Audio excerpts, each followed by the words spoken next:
रामदास हर तरफ से घिर चुका था। उसके पास भागने की कोई जगह नहीं थी, क्योंकि भेड़ियों का झुंड उसकी ओर बढ़ रहा था।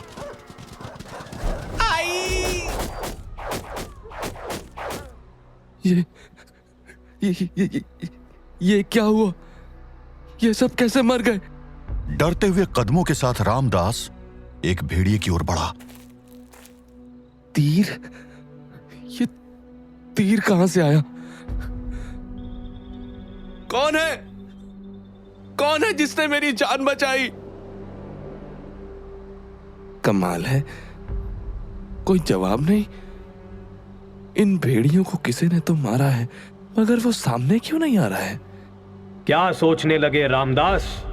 कौन है? तुम मुझे अपना शुभ चिंतक कह सकते हो। पर तुम हो कौन और सामने क्यों नहीं आ रहे हो? मेरा तुम्हारे समक्ष प्रकट होना आवश्यक नहीं है। आवश्यक ये है कि तुम जिस कार्य से इस वन में आए हो वो पूर्ण हो। क्या? मैं कुछ समझा नहीं। उत्तर दिशा में प्रस्थान करो, तुम्हारा कल्याण होगा। अरे पर तुम हो कौन? अरे कुछ तो जवाब दो। कौन था ये? कहां से आया? किधर गया? पता ही नहीं चला। पर जो भी हो, मैं इन भेड़ियों से तो बच गया। चलो अब अनीता मैडम को ढूंढा जाए। क्या कहा था उसने? उत्तर दिशा की ओर जाओ। पर इस जंगल में ये कैसे पता चलेगा कि उत्तर दिशा है किधर? रामदास कुछ देर चुपचाप खड़ा गहरी सोच में डूबा रहा। फिर अचानक उसे कुछ याद आया। अरे हाँ, मैडम हमेशा कहती थी कि अगर कभी भटक जाओ तो दिशा समझने के लिए आसमान में देखो। जिधर ध्रुव तारा दिखाई देगा समझो वही उत्तर दिशा है। पर इस घने जंगल में तो आसमान भी साफ नहीं दिख रहा है। पहले तो कोई ऊंची जगह ढूंढता हूं जहां से आसमान साफ दिखाई दे। उसने अपनी नजरें चारों तरफ घुमाई और फिर कुछ सोचकर आगे बढ़ चला। जहां एक ओर रामदास सही दिशा की तलाश में लगा था, वहीं दूसरी ओर जनरल रूट किसी भी सूरत में जल्द से जल्द डोंगरगढ़ पहुंचना चाहता था। ये जनरल तो पूरा पागल हो चुका है। ऐसे चाबुक मार मार के ये अपने घोड़ों को मार देगा और फिर हमें पैदल चलना पड़ेगा। कोई तो रास्ता निकालना होगा। कैसे भी इसका ये पागलपन रोकना पड़ेगा, मगर कैसे? ओमकार थक चुका था और उसके साथ साथ लगभग बाकी सब भी, मगर जनरल रूट के डर से कोई कुछ कहने की हिम्मत नहीं कर पा रहा था।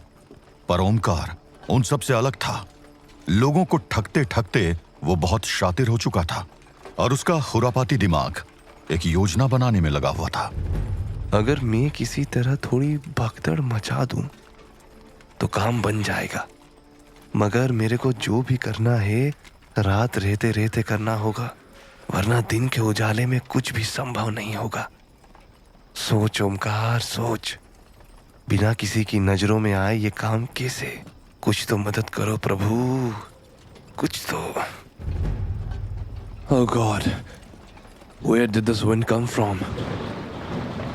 Control your horses! What the hell? ये weather को suddenly क्या हुआ? Get the caravan to safety. Sir, the downpour is too heavy. वाह रे प्रभु, क्या समय पर आए हो।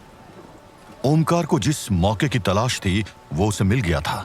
अचानक से साफ आसमान में चमक रहा चंद्रमा बादलों की ओट में छुप गया और तेज हवाओं और बारिश ने पूरे काफिले में अफरा तफरी मचा दी। Corporal, find a shelter. Sir, the wind is getting stronger. Our torches won't stay on for long. मशालें लगभग बुझ चुकी थी और उस आंधी तूफान में कोई ये समझ नहीं पा रहा था कि आखिर कौन कहां है। सब अपने आप को सुरक्षित करने के रास्ते खोज रहे थे, मगर ओमकार की नजर उस गाड़ी पर थी जिसमें राशन था। अगर मैं इस राशन वाली गाड़ी को नुकसान पहुंचा दूं तो आगे बढ़ना मुश्किल हो जाएगा। बिना खाने पीने के तो जनरल रूट भी आगे बढ़ने का खतरा नहीं लेगा, मगर ये काम करूं कैसे? Everyone, we need to find shelter.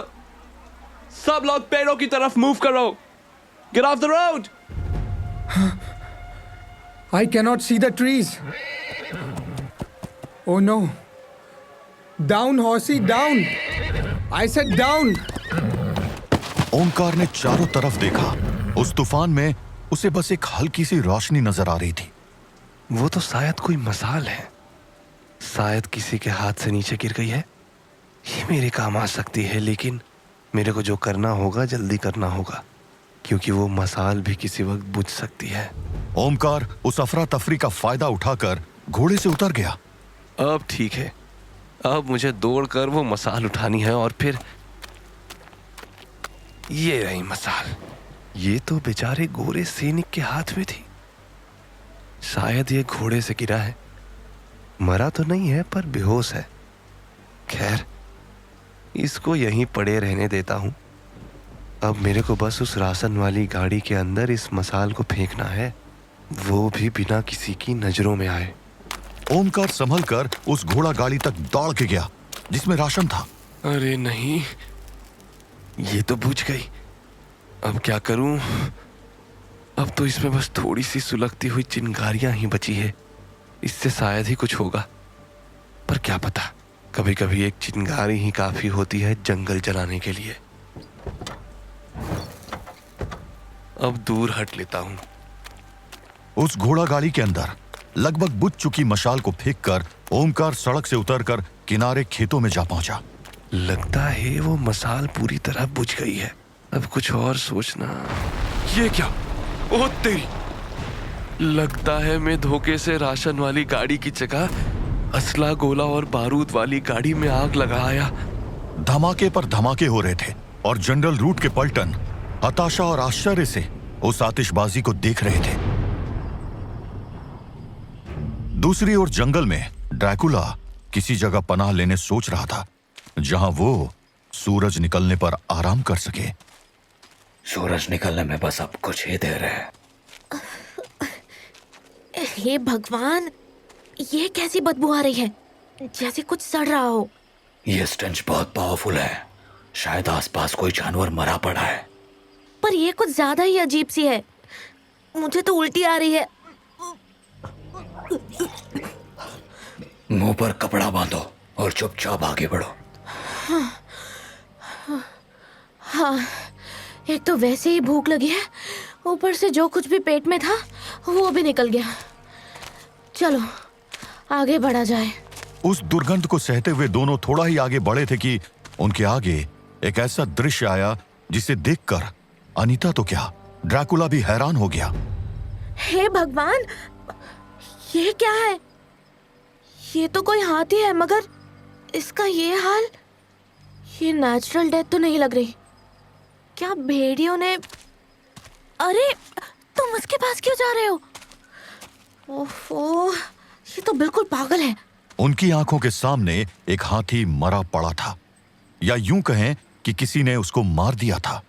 उस हाथी का शरीर जगह जगह से नोचा हुआ था, मानो जंगली जानवरों का झुंड ने उस पर हमला करके उसे नोच खाया हो। अनीता दूर से खड़ी उस लाश को देख रही थी और ड्रैकुला उसका पास से मुआयना कर रहा था। अरे तुम उस मरे हुए हाथी को इतना ध्यान से क्यों देख रहे हो? चलो यहाँ से, तुम्हारे लिए शेल्टर ढूंढना होगा इससे पहले कि सूरज आसमान पर... ये क्या हुआ? तुम ठीक हो ना व्लाड? तुम ऐसे उड़ते हुए वापस कैसे आ गए? वो जिंदा है। कौन? कौन जिंदा है? That elephant. व्हाट? ये कैसे? ओह गॉड, ये तो खड़ा हो रहा है। We have to go. ये नॉर्मल नहीं है। बट ये तो मरा हुआ था ना? मुझे नहीं पता कि ये कैसे हुआ, पर मैं इस समय इससे लड़ने की हालत में नहीं हूँ। सूरज निकलने वाला है। We have to run. Oh God, वो तो हमारी तरफ ही आ रहा है। Let's go. हाँ, लेट्स गो। हे भगवान, अब ये क्या मुसीबत है? दोनों तेजी से भाग रहे थे, मगर वो हाथी उतनी ही तेजी से उनके पास आता जा रहा था। He is getting nearer. अगर सीधा भागेंगे तो हमें कुचल देगा। जैसा मैं कहूँ वैसा करो। What? I know तुम्हें 400 साल का एक्सपीरियंस है, मगर मैं जंगली जानवरों को शायद तुमसे ज्यादा जानती हूँ। और वैसे भी तुम्हारे यूरोप में हाथी नहीं मिलते। So just do as I say. On my command. Left. Anita के बोलते ही दोनों बाएं मुड़कर दौड़ने लगे और तेजी से भागता हुआ वो हाथी लड़खड़ाकर पेड़ से टकरा गया। देखा? इस तरह भागेंगे तो वो हमारा पीछा नहीं कर पाएगा। सन, ओह नो, सूरज निकलने वाला है। हमें शेल्टर। एक minute. We are lucky Vlad. वो देखो, उधर एक गुफा दिख रही है। Let's go. Turn right.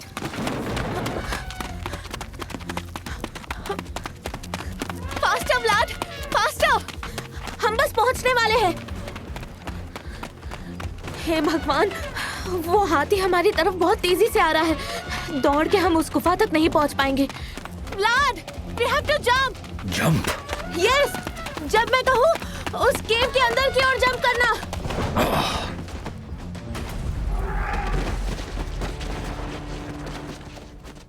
Oh no, अब ये क्या?